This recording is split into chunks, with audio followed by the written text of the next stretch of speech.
1వ కీర్తన. ఇది ప్రథమ స్కంధం అని మనము చూస్తాం. ఈ మొదటి కీర్తనలో 6 వచనాలు ఉన్నాయి. ఈ కీర్తన భాగములో నీతిమంతులని 2 సార్లు రాయబడింది, దుష్టులని 3 సార్లు రాయబడింది. ఒకటి, దుష్టుల ఆలోచన చొప్పున నడవద్దు అనేది. రెండవదిగా, దుష్టులు అలాగుండగా అనగా 2-3 వచనాల్లో చెప్పిన వాక్య ప్రకారముగా నీటి కాలువలో ఎవరైనా నాటబడిన చెట్టు వలె ఉండగా, వాళ్ళు ఎలా ఉంటారంటే గాలికి చెదరగొట్టు పొట్టువలే ఉంటారు. ఎవరు? దుష్టులు. మూడవదిగా, దుష్టుల మార్గము నాశనమునకు నడుపును అని మూడవదిగా మనం చూస్తాం. అయితే ఈరోజు ఈ దినము వాక్య భాగములో మనం ధ్యానం చేస్తాము. యెహోవాకు తెలియను. ఏంటి తెలియను? ఏం తెలుస్తుంది దేవునికి అంటే, నీతిమంతుల మార్గము యెహోవాకు తెలియను అంటున్నాడు. నీతిమంతుల మార్గము దేవునికి తెలుసు. ఎవరు నీతిమంతులు? నీతిమంతులు అంటే ఎవరు? చాలా మంది అనుకుంటారు దాన ధర్మాలు చేయటము, వస్త్రదానం, భూదానం, వీళ్ళందరూ అనుకుంటారు నీతిమంతులు అనుకున్నారు. కానీ దేవుని యొక్క వాక్యం సెలవిస్తుంటే మానవుని యొక్క నీతి మురికి గుడ్డలని సెలవిస్తుంది. మానవుని యొక్క నీతి మురికి గుడ్డలు. అయితే మనకు ఏ నీతి కావాలి? మానవ నీతి కాదు, దేవుని యొక్క నీతి కావాలి. దేవుని యొక్క నీతి రోమపత్రిక 2వ అధ్యాయము 13వ వచన భాగములో చదవండి త్వరగా. 2వ అధ్యాయం 13వ వచనం. రోమపత్రిక. ధర్మశాస్త్రం వినువారు దేవుని దృష్టికి నీతిమంతులు కారు. ధర్మశాస్త్రమును అనుసరించి ప్రవర్తించువారే నీతిమంతులుగా ఎంచబడుదురు. ఎవరు నీతిమంతులు? మందిరానికి వచ్చేవారా? ఎవరు నీతిమంతులు? ధర్మశాస్త్రము వినేవారా? కాదు అంటున్నాడు. కాదు. ఎవరు నీతిమంతులు? ఎవరు అంటే దాని ధర్మశాస్త్రము ప్రకారముగా అనుసరిస్తూ ప్రవర్తించువాడే వారు నీతిమంతులు. వారు నీతిమంతులు. నీతిమంతులుగా మనము తీర్చబడాము. దేవుని మాటలు వింటమే కాదు, దాని ప్రకారముగా ప్రవర్తించడము, గైకొని ప్రవర్తించడము, ప్రవర్తించే వారే నీతిమంతులు. నీతిమంతులు. దావీదు అంటాడు 4వ కీర్తన 1వ వచనంలో, నా నీతికి ఆధారమగు దేవా అని ప్రార్థిస్తాడు. నా నీతికి ఆధారమగు దేవా అంటే ఆ నీతి ఎవరి నీతి? అది దావీదు నీతి కాదు, అది దేవుని యొక్క నీతి. అంటే దేవా నువ్వు నాకు నీతిని అనుగ్రహించావు. హల్లెలూయా. నా నీతి కాదు, నీ నీతి ప్రభువా అంటున్నాడు.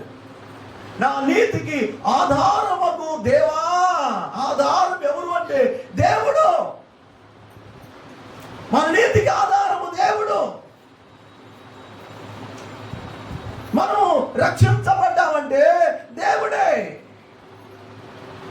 ఆయన కృప వలనే మనం రక్షించబడ్డాము. ఆయన కృప వలనే నీతిమంతులుగా తీర్చబడ్డాము. ఆయన విశ్వాస మూలముగా నీతిమంతులుగా తీర్చబడ్డాం. అంతేగాని మన శక్తితో, మన యుక్తితో, మన బలముతో, మన ధనముతో, దాన ధర్మాలతో మనము నీతిగా ఎంచబడలేము. హల్లెలూయా. హల్లెలూయా. యేసు ప్రభు ఒక్కడే ఆయన నీతిమంతుడుగా ఉండి అనేకులను నీతిమంతులుగా చేశాడు. మొదటి ఆదాము పాపము అనేకులు పాపులుగా మార్చబడితే, కడపడి ఆదాము యేసుక్రీస్తు ద్వారా అనేకులను నీతిమంతులుగా తీర్చబడి ఉన్నారు. ఇప్పుడు మనము నీతిమంతులమా లేకపోతే ఇంకా పాపులుగా ఉన్నామా? చెప్పండి చెప్పండి చెప్పండి. నీతిమంతులుగా ఉన్నావా, పాపులుగా ఇంకా పాపులుగా ఉన్నావా? చెప్పట్లా. డౌట్ ఉందాక మనం నీతిమంతులుగా తీర్చబడ్డామా లేదా? గట్టిగా చెప్పరే. ఏమో ఓటుకుండలాగా ఉంది. గట్టిగా చెప్పండి. హల్లెలూయా హల్లెలూయా. దేవుని యొక్క వాక్యం వెంటనే కాదు, దాని ప్రకారముగా ప్రవర్తించాలి. దేవుని యొక్క వాక్యమును గైకొట్టమే కాదు, ప్రవర్తించాలి. ప్రవర్తించాలని దేవుని యొక్క వాక్యం సెలవిస్తుంది.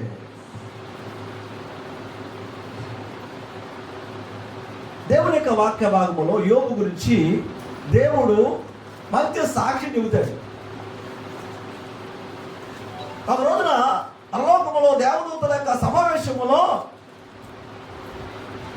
అందరూ సమావేశపరిచాడు.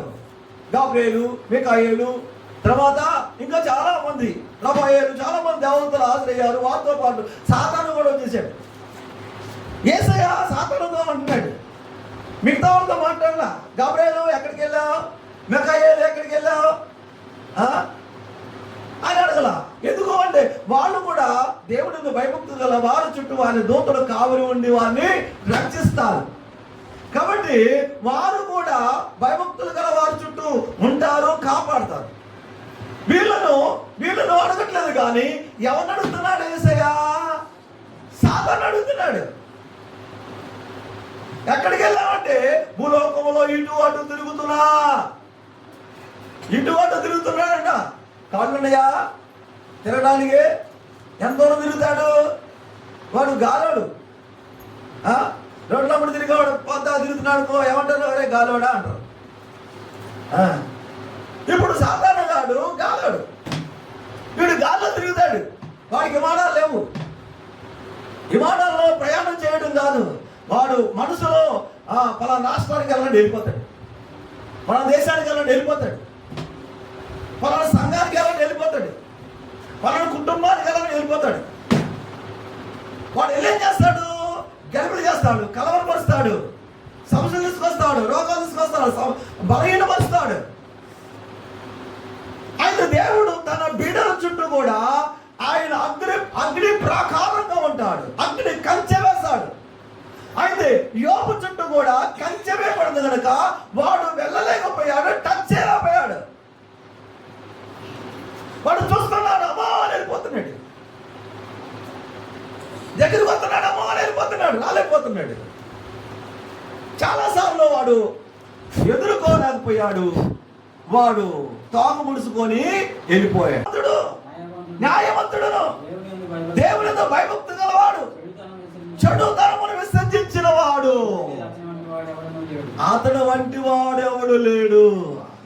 నువ్వెన్నో కంప్లైంట్ తీసుకొస్తున్నావు, వాడలా. కానీ నా యోబు సంగతి కూడా ఆలోచించు. ఆడు గురించి ఆలోచిస్తావేంటి? నా సేవకుడి గురించి ఆలోచించు. ఓ అన్ని ఇచ్చావు, ఆరోగ్యం ఇచ్చావు, డబ్బు ఇచ్చావు, ధనం ఇస్తావు, పిల్లలు ఇచ్చావు, అన్ని ఇచ్చావు కనుక నిన్ను శుద్ధిస్తాడు. వాడిని తీసేయి, ఒకసారి ఆరోగ్యం తీసేసాయి, అనుకున్న ఆశలను తీసేసుకో, ఆ పిల్లలను తీసేయి, చూసుకో. నేను దూషించి వెళ్ళకపోతే అప్పుడు అడుగు. నా సేవకుడు అలాంటి వాడు కాదు. హల్లెలూయా హల్లెలూయా. పరలోకములో దేవుడు దేవదూతల ఎదుట ఒక మంచి సాక్ష్యం చెబుతున్నాడు, నా బిడ్డలు అలాంటి వారు కాదు.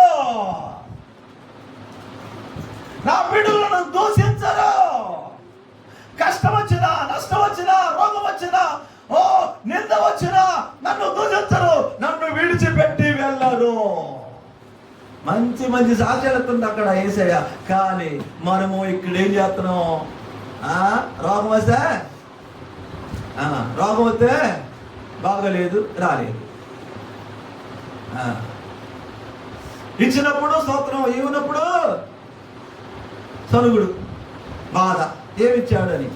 ఇలాంటి ఆలోచన తలంపులు మనలోకి రాకూడదు. ఇచ్చిన స్తోత్రం, ఇగిపోయిన స్తోత్రం. అదేంటండి అంటే ఆయన మనకు రక్షణ భాగ్యం ఇచ్చాడు. అంతకంటే గొప్ప భాగ్యం ఈ లోకములో ఏది లేదు. మనకు రక్షణ భాగ్యం ఇచ్చాడు. అంతేకాకుండా మనం ఉండడానికి ఇల్లు, తినడానికి తిండి, కట్టుకున్న బట్టలు అన్నీ ఇచ్చాడు. ఇంకేం కావాలి? దాచుకోవాలా? హల్లెలూయా, హల్లెలూయా. దేవుడు ఆయన ఇస్తున్నా కూడా ఇంకా ఇవ్వట్లేదు, ఇంకా ఇలాగా మనసులో ఆలోచనలు అన్నీ కూడా దేవుడు ఆయన దగ్గర ఆయన వింటూనే ఉన్నాడు. మనం సరకూడదు, మనం స్తోత్రం ప్రభా ఇచ్చినందుకు ఈరోజు ఆదాయం స్తోత్రం, హల్లెలూయా. ఈరోజు కడుపున్నది నా స్తోత్రం ప్రభా అని అలాగా ప్రభువును స్తుతించండి. చేతులుండా లేకపోవచ్చు, జేబులుండా డబ్బు లేకపోవచ్చు, కానీ నీ హృదయం నిండా వాక్యం అంటే చాలు. హల్లెలూయా, హల్లెలూయా. ఈ రోజు దేవుని సన్నిధికి వచ్చి వాక్యము చేత మన హృదయాన్ని నింపుకొని వెళ్ళాలి. డబ్బు ఇవ్వని ఆనందము, ఈ లోకము ఇవ్వని సంతోషము దేవుని వాక్యం ఇస్తుంది. యేసయ్య మనకు నెమ్మదినిస్తాడు. దేవుని యొక్క వాక్యము మనకు నెమ్మదినిస్తుంది. అదే నా బాధలో నెమ్మది కలిగిస్తుంది అన్నాడు. హల్లెలూయా, హల్లెలూయా. నీ బాధలో నెమ్మదినిచ్చేది డబ్బు కాదు, వాక్యం. యోబు గురించి దేవుడు ఒక మంచి సాక్ష్యం చెప్పాడు. మరి నీ గురించి, నా గురించి ఆయన పరలోకములో సాక్ష్యం చెబుతాడు. హల్లెలూయా. అయితే నీ పరిస్థితి అంటే యోబు తన బిడ్డలు చనిపోయారు, యోబుకు ఆరోగ్యం పోయింది, ఆస్తులు పోయాయి, సమస్తం పోయాయి. కానీ ఇక ఏం చేయాలి? భార్య అంటుంది, ఎందుకయ్యా సోదరం సోదరం అంటున్నా? దేవుడు దూషించి చావరాదా? భార్యకి తెలుసు నా భర్త లాంటి వాడు. యోబు భార్యకి తెలుసు ఆయన దానిలో నీతి ఉందని, యథార్థత ఉందని.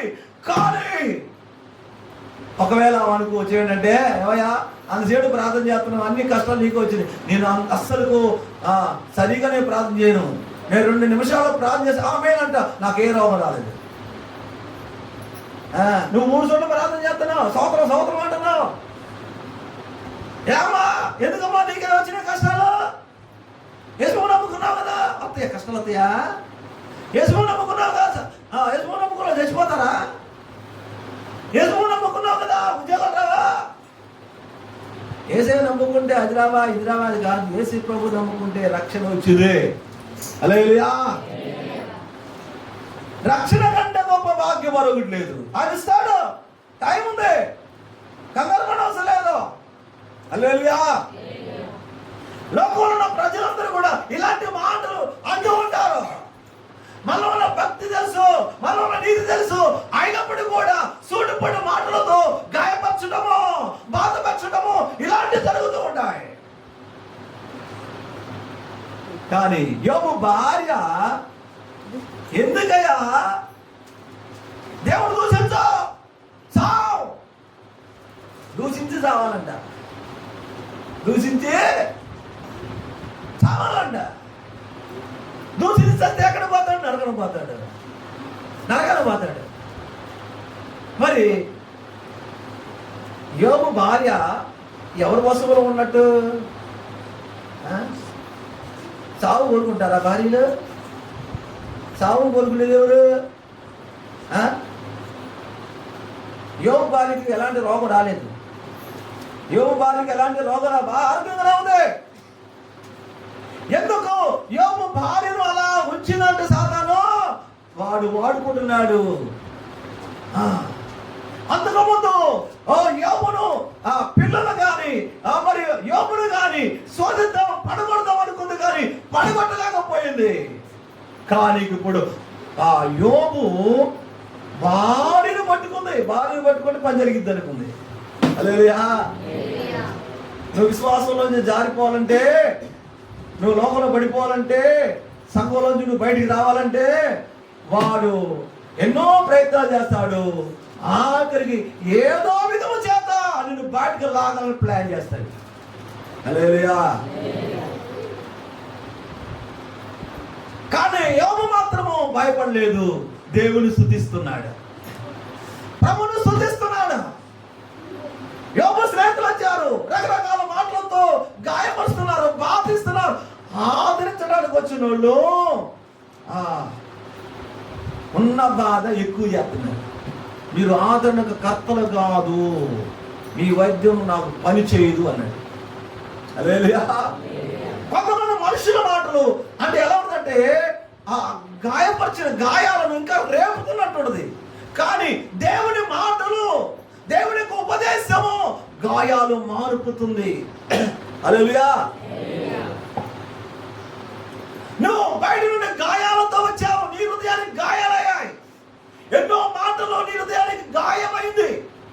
ఆ గాయము నువ్వు దేవుని సన్నిధికి వచ్చిన తర్వాత వాక్యము చేత కట్టబడుతున్నావు. హల్లెలూయా. నీ గాయాలు మారుతున్నాయి. గాయం అలా ఉందనుకోండి, నిద్రపట్టిందా? చలచలాంటుంది. అయినా తిరగలేకపోతున్నా, బాబా హాస్పిటల్ తీసుకెళ్ళండి, అమ్మో లేకపోతున్నా. హల్లెలూయా. నీ ఇంటికాడ అలాగా ఉండొచ్చేమో, కానీ మందిరానికి వచ్చిన తర్వాత నీ హృదయానికి ఉన్న గాయము యేసయ్య వాక్యము చేత మార్చబడుతుంది. హల్లెలూయా. నీ మీద నాకు బరువు ఏం జరుగుతుంది? ఏదో ఒక వ్యక్తి వచ్చేసి టీ సౌందర్య పడేసేట్టు ఉంది. నీకు తేలికగా ఉన్నది, సంతోషంగా ఉన్నావు, ఆనందంగా ఉన్నావు. కారణం ఏంటంటే నీ గాయాలు మాన్పేస్తున్నాడు యేసయ్య. హల్లెలూయా. హల్లెలూయా. హల్లెలూయా. ఇంటికాడ ఎన్నో సమస్యలు, దుఃఖం ఉండొచ్చు, బాధ ఉండొచ్చు, విచారం ఉండొచ్చు. కానీ ఇక్కడికి వచ్చిన తర్వాత నీ విచారము కొట్టివేయబడుతుంది. హల్లెలూయా. నా యేసయ్య నీ విచారాన్ని కొట్టివేస్తున్నాడు. నా యేసయ్య నీ కన్నీరు తుడిచేస్తున్నాడు. నా యేసయ్య నీ గాయాలు కడుతున్నాడు. Praise the lord. Hallelujah. Hallelujah. యోబు స్నేహితులు దేవుడు అంటున్నాడు, యోబు స్నేహితులతో అంటున్నాడు, ఎలిబతుతో అంటున్నాడు, నా యోబు యుక్తంగా మాట్లాడినట్టుగా మీరు మాట్లాడండి. నా గురించి సరైన సంగతులు నా గురించి ఆయన మాట్లాడాడు, మంచిగా మాట్లాడాడు. అలాగే మీరు మాట్లాడలేదు. కాబట్టి యోబును బట్టి యోబును మాత్రం అంగీకరిస్తాను, నా సేవకుని అంగీకరిస్తా, కానీ నిన్ను అంగీకరించను. నువ్వు అంగీకరించబడాలంటే దహన బలులు తీసుకొని నా సేవకుని దగ్గరికి వెళ్ళు, దహన బలు అర్పించావు.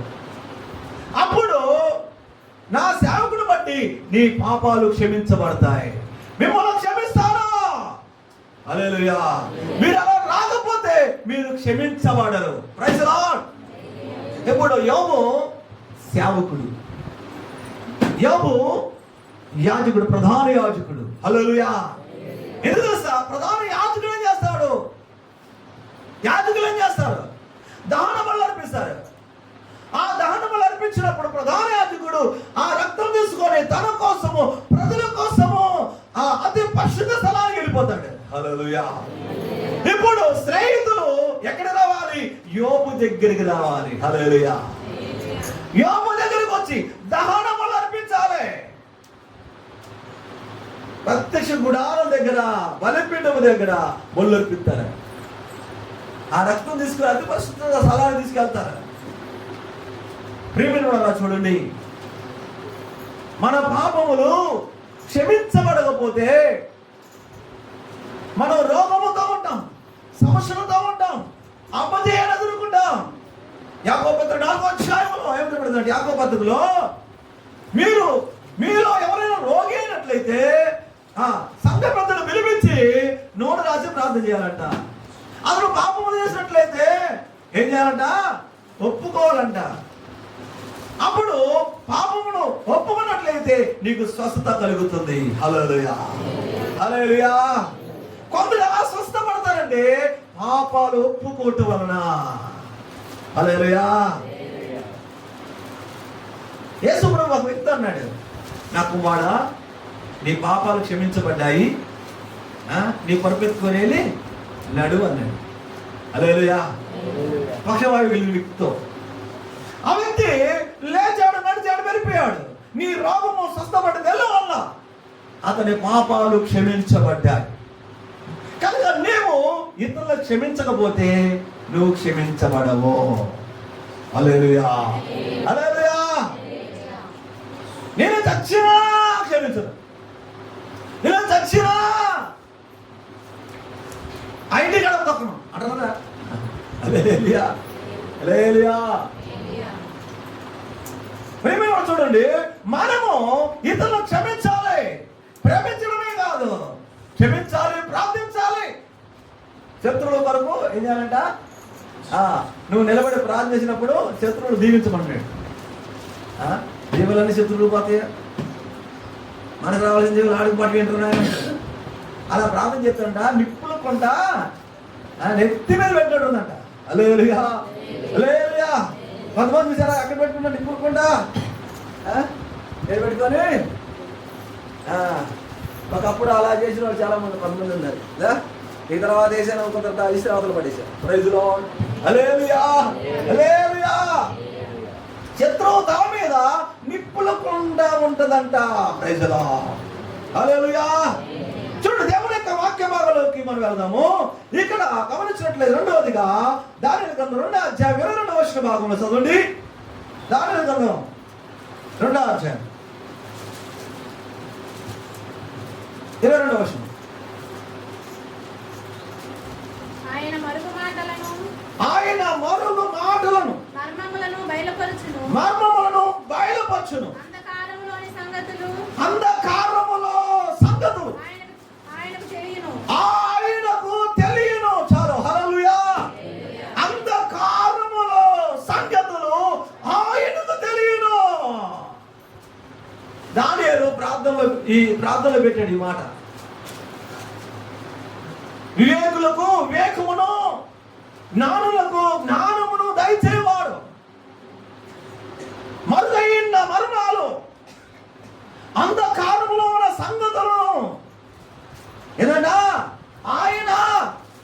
ఆయనకు తెలియను. అలా ప్రార్థన చేశాడు. అబ్రాహాము ఇస్సాకును ప్రార్థన చేశాడు. ఆ ప్రార్థనకు జవాబు ఆలకించేసి దేవుడు జవాబు ఇచ్చేశాడు. వెంటనే నెబుకద్నెజరు కలభావం తెలిసిపోయింది. హల్లెలూయా. ఎందుకంటే ఆ రాజు అన్నాడు, ఎవరైతే నా కలభావం చెప్పండి అన్నాడు. అందరూ కూడా ఆ శకునగాండ్లు, గారడీ గలవారు, ఆ మాంత్రికుడు అందరూ చేశారు. వాళ్ళు అన్నారయ్యా, కళ చెప్పు భావం చెబుతాం, కళ చెప్పు భావం చెబుతాం. ఏమనుకున్నావు? ఎగతాలు చేద్దాం అనుకున్నారా? తాడు తీస్తాం మళ్ళా అనుకున్నాం. 3 కోట్లు బాగా పెడుతున్నా, తింటున్నారు, జీతాలు ఇస్తున్నారు. ఏంటి త్వరగా చెప్పాలి, చెబుతారా? చెప్పండి, లేకపోతే చంపేస్తాను. గడగడ ఉలికిపోతున్నారు. ఈ జ్ఞానంలో దానియేలు కూడా ఉంది. దానియేలు తెలిసిపోయింది, తెల్లారి చంపేస్తారు. శద్రక్ మేషక్ అబేద్నెగో అని పిలిచాడు. మీరు నా కొరకు ప్రార్థన చేయండి. మర్మములు ఆయన బయటపరిచాడు. హల్లెలూయా. దానియేలు ప్రార్థన చేస్తున్నాడు. ఈ ముగ్గురు కూడా ప్రార్థన చేస్తున్నారు. దానియేలు కోసం ప్రార్థన చేసినప్పుడు దేవుడు ఆ సంగతులు దానియేలుకు బయటపరచబడింది. హల్లెలూయా, హల్లెలూయా, హల్లెలూయా. నన్ను రాజు దగ్గర తీసుకెళ్ళండి అన్నాడు. ఏం రాజు దగ్గర తీసుకెళ్ళాలి? అయిపోయింది, టైం అయిపోయింది, చంపేస్తున్నాం. ఆగు రాజు దగ్గర తీసుకెళ్ళు. ఆ పరమాలేంటో, ఆ భావం ఏంటో చెబుతా అన్నాడు. అవునా, తీసుకెళ్ళాడు రాజుగారు అన్నాడు. దానియేలు ఏంటి సంగతి, నువ్వు చెబుతావా అంటే ఇది దేవుడు బయటపరుస్తాడు, దేవుడు చెప్పేది నేను కాదంటాడు. అప్పుడు రాజా, నువ్వు పడక మీద ఉన్నప్పుడు, నిద్రపోతున్న సమయంలో పడక మీద ఉన్నప్పుడు నీకు కల వచ్చింది. ఆ కలలో బ్రహ్మాండమైన ఒక విగ్రహము, ఒక ప్రతిమ కనపడింది అనుకోండి. అప్పుడు దాకా కళగన్నాడు, మర్చిపోయాడు. మనకు చాలాసార్లు కళ్ళొత్తి ఏం చేస్తాం, మర్చిపోతాం. రాత్రి కళ వచ్చింది కానీ నాకు గుర్తు రాట్లా, ఎప్పుకో గుర్తుకొస్తుంది. అదే ఎప్పుడో గుర్తుంది. ఒక్కోసారి వెంటనే కళ వచ్చిన తర్వాత వెంటనే లేచి కళ నేను పుస్తకం మీద కూడా రాసుకున్నాను. ఒక్కోసారి అయితే దేని కూడా వేసా, ఈ కళ భావం అంటారు రాసేసా.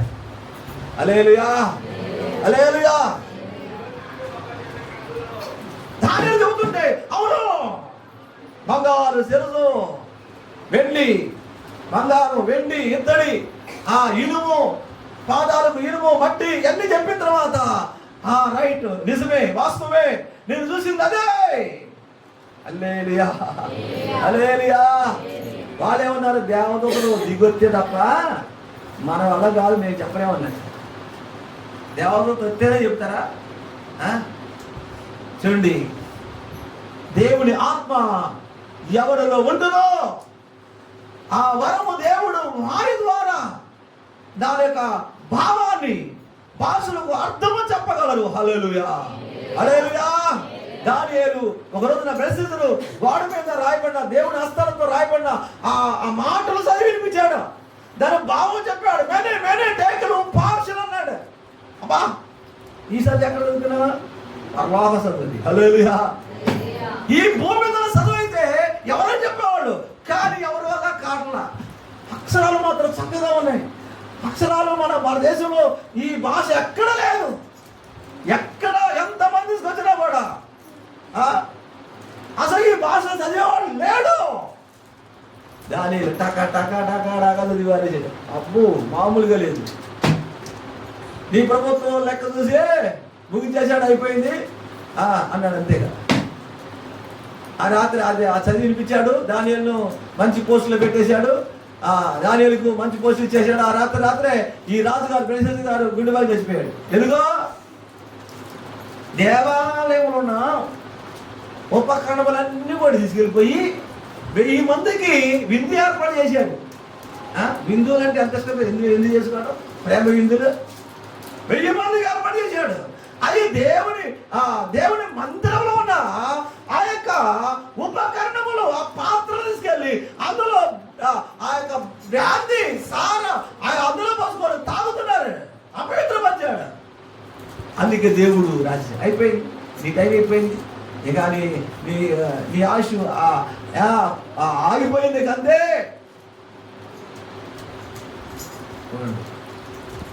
ఎప్పుడైతే అపవిత్రపరిచాడో ఆయుష్ను కోల్పోయాడు. ఆ రాత్రి గుండె చచ్చిపోయాడు. హల్లెలూయా, హల్లెలూయా. దానియేలు నెబుకద్నెజరు కళ భావం చెప్పినప్పుడు రాజు దానియేలును అందరి మీద ఒక ప్రధానుడిగా చేశాడు, అధిపతిగా చేశాడు. హల్లెలూయా. దానియేలు రాజు చెప్పాడు, రాజా ఏంటి చెప్పు, నా కొరకు ప్రార్థన చేశారు. ఎవరు వాళ్ళు? అబద్ధులు. ఏం చేశారు? ప్రార్థించారా? అందుకే ఈ కలభావం చెప్పగలిగావా? వాళ్ళు ముగ్గురు రాస్తున్నాడు. ఈ ముగ్గురు కూడా విచారణకర్తలుగా ఏర్పాటు చేస్తున్నారు. హల్లెలూయా, హల్లెలూయా. దానియేలేమో రాజు సముఖములో ఉన్నాడు. రాజుగారు ఎక్కడుంటే అక్కడ, ఆడుకుంటుంటే అక్కడ, ఆడికి వెళ్ళిపోతున్నాడు. రాజుగారు ఎక్కడుంటే దానియేలు అక్కడ ఉండాల్సింది. ప్రైజ్ లార్డ్, హల్లెలూయా. వీళ్ళు మాత్రము విచారిస్తారు, విచారణకర్తలు, ఆలోచనకర్తలు. ఇవన్నీ కూడా మీరు చూసుకోవాలి. చూసారా, మంచి పోస్ట్ వచ్చింది. మనం అనుకుంటాం, అవును వారానికి ప్రార్థనలో టీం పెట్టేశారు, మనం ప్రార్థన చేస్తున్నాం, మన ప్రార్థనకి ఏంటి ఫలితం? ఏదో వస్తున్నాం, ప్రార్థన చేస్తున్నాం. హల్లెలూయా. మీరు చేసే ప్రార్థనకు దేవుడు జవాబిస్తాడు. ఆ జవాబు ఇటువే కాదు, ఆయన నిన్ను ఆశీర్వదిస్తాడు. దానియేలు కొరకు ప్రార్థన చేశారు, ఆ ముగ్గురు ప్రార్థన చేశారు. అయితే దేవుడు వేశాడు, వాళ్ళకు కూడా ఆ దేశములో మంచి పోస్టులు అనుగ్రహించబడ్డాయి. ప్రైజ్ లార్డ్, హల్లెలూయా. ఏం చేయాలండి? వాళ్ళు ఆ దానియేలు కొరకు ప్రార్థన చేశారు, మీరు ఈ దానియేలు కొరకు ఏం చేయాలి? ప్రైజ్ లార్డ్, హల్లెలూయా. యేసయ్యా, ఇదిగో ఆదివారం వస్తుంది, ఓ మంచి వర్తమానం వారి ద్వారా బయలుపరచండి, నాతో మాట్లాడండి. హల్లెలూయా. మీరు ప్రార్థన చేస్తే ఆయన ఏం చేస్తాడు? ఆయన మంచి వర్తమానం ఇస్తాడు, నిన్ను బలపరుస్తాడు, నిన్ను ధైర్యపరుస్తాడు, వాగ్దానం ఇస్తాడు. హల్లెలూయా, హల్లెలూయా. నీ ఇంటికాడ అనుకున్నా ఈడుకొచ్చా అయ్యగారు దేవుడు మాట్లాడాడు. ప్రైజ్ లార్డ్, హల్లెలూయా. అలా ఉంటుంది. దేవుని యొక్క వాక్యము మనతో మాట్లాడుతున్నట్లుంది. దేవుని యొక్క వాక్యము అధికారపూర్వంగా ప్రకటించబడుతుంది. హల్లెలూయా.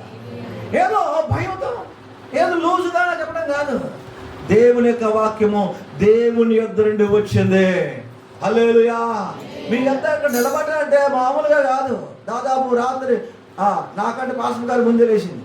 రోజు ప్రార్థన 2:45 గంటలకే లేచి ప్రార్థన బైబిల్ ప్రార్థన. దేవునితో సహవాసము చేయటం బట్టి దేవుడు ఇస్తున్నాడు. హల్లెలూయా. మీరు ప్రార్థన చేస్తున్నారు కనుక దేవుడు వేస్తున్నాడు. ఈ రోజు వర్తమానం దేవుడు మనకు అనుగ్రహించాడు. హల్లెలూయా. హల్లెలూయా.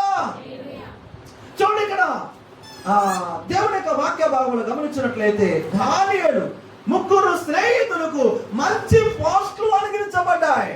హల్లెలూయా. మంచి పోస్టులు అనుగ్రహించబడ్డాయి. చూడండి, ఇక్కడ మొట్టమొదటిగా ఆయనకు తెలియను. ఏం తెలుసు అంటే యోబు గ్రంథములో 23:10 అక్కడ రాస్తారు, నేను వెళ్ళే మార్గము ఆయనకు తెలియను. హల్లెలూయా. హల్లెలూయా. నేను వెళ్ళే మార్గము ఆయనకు తెలియను. నీతిమంతుల మార్గము ఆయనకు తెలియను. యోబు ఎవరు? నీతిమంతుడు. ఆయన వెళ్ళే మార్గము దేవునికి తెలుసు. రెండవదిగా మనం చదువుకున్నాం, అంధకారములో సంగతులు ఆయనకు తెలియను. ఎవరికి తెలుసు? దేవునికి తెలుసు. Praise the lord. నీకు తెలియకపోవచ్చు. మూడవదిగా గమనించినట్లయితే చూడండి, మార్క్స్ వార్త 4:35 భాగం నుంచి మనం చదువుకున్నట్లయితే యేసు ప్రభు శిష్యులు వారు దోణిలో వెళుతున్నారు. ఎల్ల ముందు అన్నాడు, మనం అద్దరికి వెళ్ళాలన్నాడు. అద్దరికి వెళ్ళాలంటే వాళ్ళు అన్నారు, సముద్రంలో ప్రయాణం అంటే మనం వెళ్తున్నాం, ఎలా వెళ్దాం, ఓడ వెళ్దాం, పడవలో వెళ్దాం అని ఎంతో. మన పిల్లలైతే ఇంకా ఏలేదు, ఇక మళ్ళీ ఇంకా ప్రోత్సహిస్తారు. ఎప్పుడు వెళ్ళేది అంటారు. వీళ్ళు కూడా పడవలో వెళ్తారు కదా, పండి అయ్యారు వెళ్దాం యేసు ప్రభుతో మాట్లాడు. వీళ్ళు ఆ పడవలోకి వెళ్ళి కూర్చున్న తర్వాత మార్గ మధ్యలో గాలి తుఫాను వచ్చేసింది. హల్లెలూయా. యేసయ్యకి తెలుసు. ఏం తెలుసు అంటే అద్దరికి వెళితే గెరేసిము నుండి వచ్చే ఒక వ్యక్తి ఉన్నాడు. అతడు దెయ్యముల చేత బాధించబడుతున్నాడు. అతను స్వస్థపరచాలి, అతని దగ్గరికి వెళ్ళాలని ఆ మాట కనుక శిష్యులతో కనుక చెబితే ఎవరు పడవ ఎక్కమంటే, అయ్యారు ఈరోజు నాకు పని ఉంది, మీరు వెళ్ళినట్టు, సారీ ఈసారి సరే. హల్లెలూయా. మళ్ళా పడవలో మార్గం మధ్యలోకి వెళ్ళిన తర్వాత వీడు సాతాను గాడు పని చేశాడు. ఈ పని అద్దరికి వెళ్ళిన తర్వాత ఆ వ్యక్తిని స్వస్థపరచాలనుకుంటే వాడు పానీయకుండా అడ్డగిస్తున్నాడు అని ఆ మాట కనుక శిష్యులతో ఒక మాట చెబితే కనుక వాడు ఏం చేసేవాడు, అయ్యా నాకు ఈత వచ్చి కానీ మీరు ఎదురుండి నేను వెనక్కిపోతాను. అదే నల్గొండలో రామనగర్లో ఒక ఆమెకు చాలుబడి చేస్తే ఆమె కొరకు ప్రార్థన చేస్తున్నాం.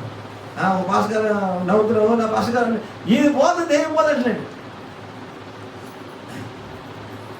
అయితే పాస్ గారు లేనప్పుడు ఆయన లేదు, ఎక్కడో తర్వాత పాస్ కూడా ఉన్నాము. అయితే అక్కడ విశ్వాసులు 4-3 ఉన్నారు అక్కడ పల్లెటూరులో. ఏంటంటే మరి సరే ప్రాంతంతో పండాయంటే ఈ మల్లేసి అన్నాడు ఒక్క మాట, పాస్ గారండి చెప్పులేసి కొత్తానండి, ఇంటికి వెళ్ళి చెప్పులేసి కొత్తా అన్నాడు. చెప్పులేసి రానా ఎందుకు ఈ పారిపడానికి అత్తనాడు మరే అనుకున్నాడు. ఇప్పుడు అత్తయ్య గారు చెప్పులేసి వస్తా అన్నాడు. చెప్పులే వద్దా అన్నా కూడా సరే ఏం చేశాడు, మమ్మల్ని ముందు వాళ్ళు చేసి అసలు కంటి కనపడ ఆడిపోయాడు.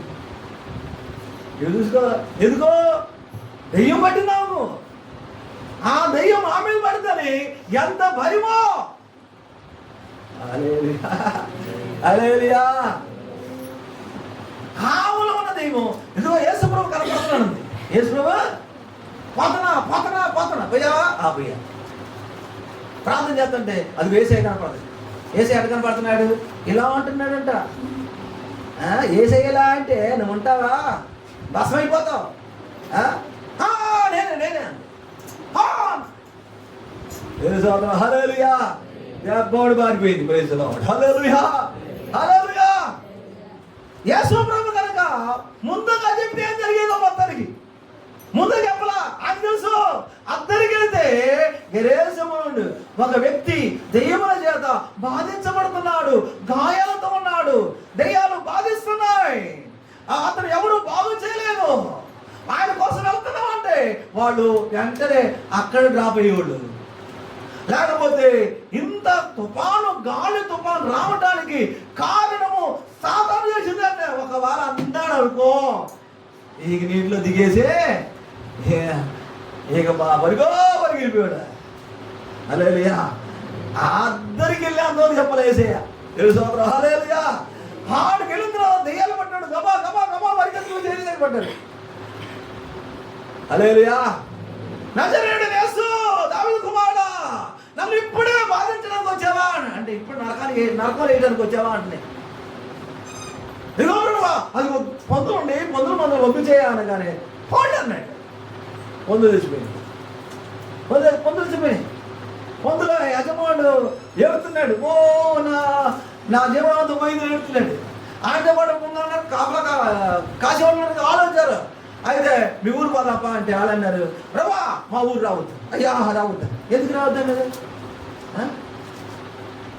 ఎందుకు రావద్దు అన్నారు? కొన్ని పొందులు ఉన్నాయి, ఈ చచ్చిపోయింది అయ్యాను బతకని. హల్లెలూయా. ఆ ఊర్లో దెయ్యాలు ఇంకా ఆ దెయ్యాలు వీళ్ళ మీద పడి ఏం చేస్తాయి? ఏసయ్య రాని ఇట్లా ఈ సొంత మందిలో అంటాడు, ఏసయ్య నీతో వస్తానయ్యా అన్నాడు. నేను ఎవరిస్తానంటే యేసుప్రభు అన్నాడు, నువ్వు నాతో రావద్దులే కానీ నువ్వు నీ ఉన్న ఊర్లోకి వెళ్ళి సాక్షి చెప్పు, నన్ను రానిరేమో కానీ నేను రాణిస్తాను. హల్లెలూయా, హల్లెలూయా. మనలో ఏం చేస్తారు? స్వస్థ పొందుకున్నారు, బాగుపడ్డారు. ఏం చేయాలి? సాక్ష్యమో చెప్పాలి. అంతే. అయ్యగారు నన్ను తీసుకెళ్ళలేదు, లేకపోతే నేను వచ్చేదాన్ని, నేను వచ్చేవాడిని. 10 మంది దాకా వచ్చాడు, 20 మంది దాకా వచ్చాడు. వారు నాయన ప్రైజ్ ది లార్డ్. హల్లెలూయా. నువ్వు ఉన్న ఊరిలో సాక్ష్యం చెప్పు, నువ్వు ఉన్న ఊరిలో ప్రకటించు, 4 ఆత్మలు నడిపించు. హల్లెలూయా. నాకు పరిచయం లేకపోవచ్చు, నీకు పరిచయం ఉంది. నాకు సంబంధం లేకపోవచ్చు, నీకు సంబంధాలు ఉన్నాయి. వారికి నీకు సంబంధం ఉంది, స్నేహం ఉంది, పరిచయాలు ఉన్నాయి. కానీ నువ్వు చెప్పడానికి వెనకాడద్దు. హల్లెలూయా, హల్లెలూయా, హల్లెలూయా. చూడండి, అద్దరికి యేసయ్య అన్నాడు శిష్యులతో, అద్దరికి వెళదాం. Praise the lord. అయ్యగారు చెబుతాడు, పలానా చోటుకి వెళ్దాం, దేయాలనుకోండి రాడి అంటే, అయ్యగారు ఈరోజు ఖాళీ లేదు, ఈరోజు బిజీ, ఈరోజు పని ఉంది, ఊరు వెళ్ళాలి. ఏమనకూడదు చెప్పండి. అలాగా అడ్డు పెట్టద్దు, అలా సాగు చెప్పద్దు, అలా ఆగిపోవద్దు. ఏం చేయాలి? సహస్ర కార్యాలు చేయాలి. హల్లెలూయా, హల్లెలూయా.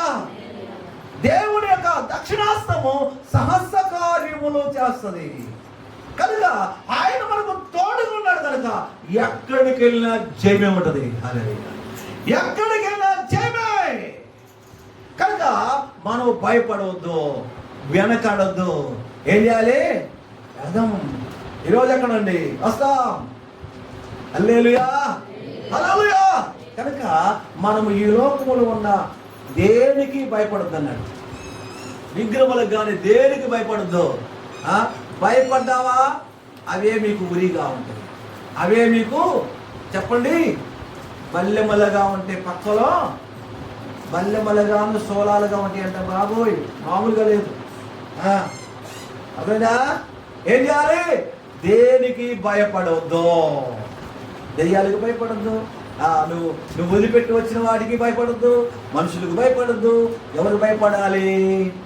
యేసయ్యకు భయపడాలి. హల్లెలూయా, హల్లెలూయా. యెహోవా యందైన భయము చెప్పండి పవిత్రము. హల్లెలూయా. యెహోవా యందైన భయము పవిత్రము. కనుక నువ్వు దేవునికి భయపడితే ఏం చేస్తావు చెప్పండి? చెప్పండి. అబ్రాహాము దేవునికి భయపడ్డాడు, ఏం చేశాడు చెప్పండి? అబ్రాహాము దేవునికి భయపడ్డాడు. ఎప్పుడు చెప్పండి? అబ్రాహామా నీ ఒక్క కుమారుని బలి అర్పించమన్నాడు. అది అనొద్దు ప్రభా, ఏదైనా ఎత్తా అన్నాడా? గొర్రె పొట్టే తెస్తా, గొర్రెలు ఉన్నాయి, చాలా ఉన్నాయి, మంచి ఉన్నాయి, ఆరు మీద తీసుకొస్తా. దేవుడు అలాంటి ఏం అడగల. ఏమడిగాడు? నీ కుమారుని దహన బలి అన్నాడు. నీ కుమారుని ఒకే ఒక్క కొడుకు, అది చచ్చిపోతే ఇంకేమన్నారా? ఇన్ని సంవత్సరాలు 5 సంవత్సరాలు కనిపెట్టి దీనికోసమేనా? చంపుకోవడానికా?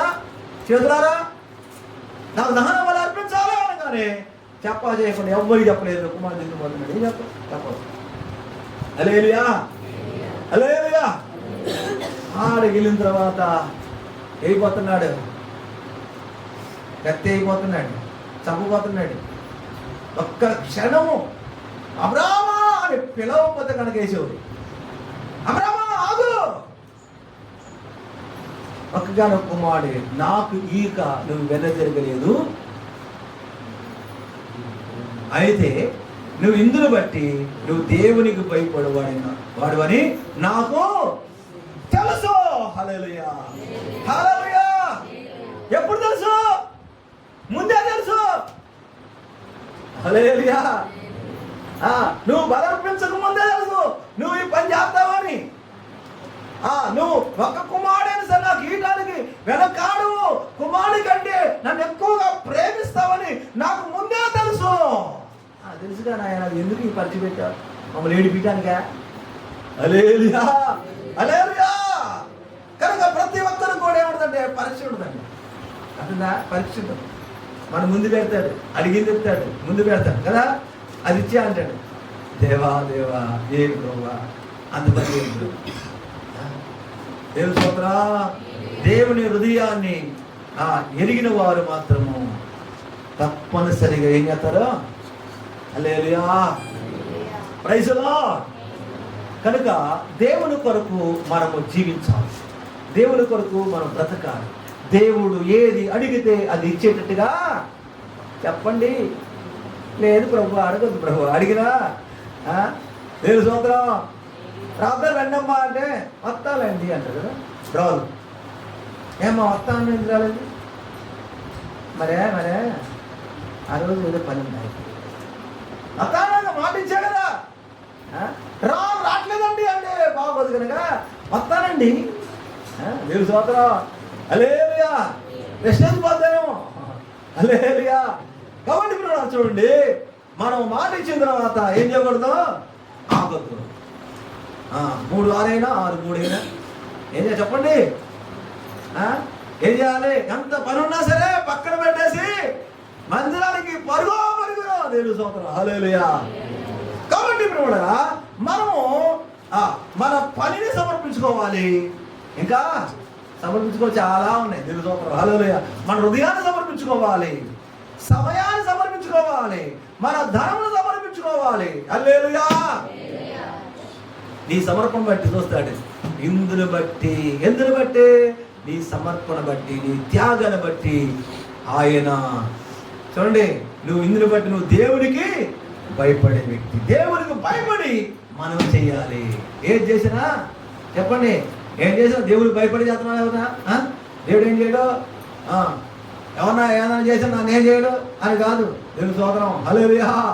కనుక మనం దేవుడికి భయపడితే మనం ఏదైనా చేయగలం. హల్లెలూయా, హల్లెలూయా, హల్లెలూయా. కాబట్టి మనం దేవుడికి భయపడాలి. ఆ దేవుడికి సమస్తము కూడా ఆయనకి తెలుసు. నీ ప్రవర్తన తెలుసు, నువ్వు నీతిమంతుడవో కాదో తెలుసు, నువ్వు నమ్మదగిన వాడవో కాదో తెలుసు, నువ్వు యథార్థవంతుడవో కాదో తెలుసు, నువ్వు ఎంత భయభక్తులు కలిగి ఉన్నావో ఆయనకు తెలుసు. హల్లెలూయా, హల్లెలూయా.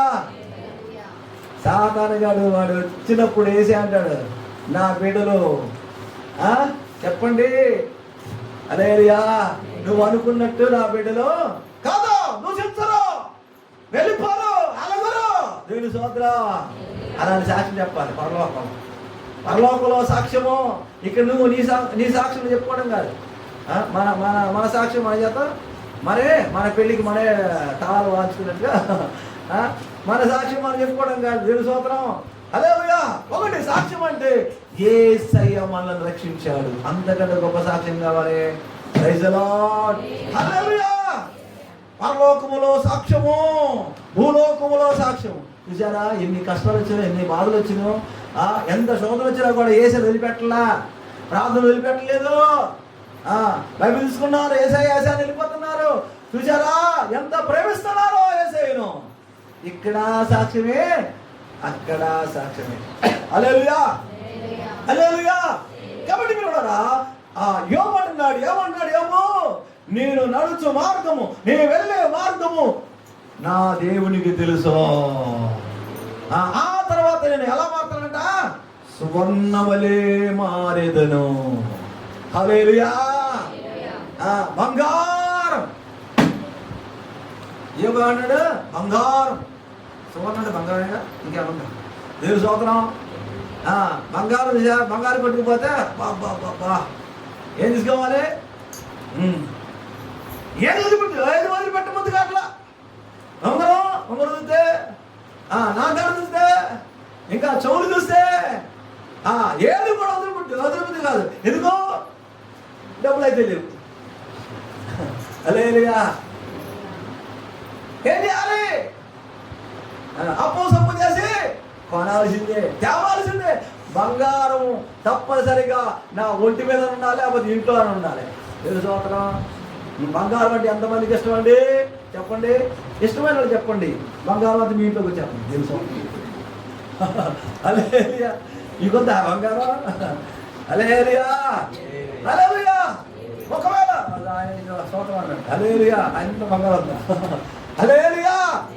చూడండి పిల్లరా, ఈ లోకంలో బంగారం కంటే మనలను సువర్ణముగా మార్చాలనుకున్నాడు ఆయన. హల్లెలూయా. కొలిములో బంగారం వేస్తే ఎంత సువర్ణంగా మారిందో, ఫస్ట్ అంత మొత్తం పొద్దు అలా మనలో ఉన్న పాపపు డాగులన్నీ కూడా తీసేస్తాడు. ఇది పోవాలంటే కొన్ని శ్రమలు, శోధనలు ఇవన్నీ కూడా ఎదురైనప్పుడు మనం యేసయ్యకి దగ్గర అయిపోతామండి. శ్రమ ఎందుకు వస్తుంది? సమస్యలు ఎందుకు వస్తున్నాయి అంటే మనం దేవుడికి దగ్గర ఉండడానికి, దూరం ఉండడం కాదు. అప్పదంటాడు, ఈ శ్రమలు, ఈ బాధలేంటి యేసుని నమ్ముకున్నామని ఏదో ఒక విధంగా ఎవరో ఒక వ్యక్తిలో దూరం, లేకపోతే ఇంట్లో ఉన్న వారిలో దూరం ఏం చేస్తుంది? నేను వెనక్కల్లా ఆగాలనుకుంటుంది, నిన్ను బలహీనపరచాలనుకుంటుంది. కాబట్టి మనుషుల మాట వినటము కాదు, యేసయ్య మాట వినాలి. యేసయ్య మనను సువర్ణముగా మార్చాలనుకుంటున్నాడు. హల్లెలూయా. యేసయ్య సాక్ష్యం ఇస్తాడు. అదిగో నా బంగారాలు నా భూమి మీద ఉన్నాయి, నా బంగారం అని అక్కడ సాక్ష్యం ఇవ్వాలి. హల్లెలూయా. ప్రార్థన చేసుకుందాం. అందరి తల వంచండి. హల్లెలూయా. స్తోత్రం, స్తోత్రం, స్తోత్రం.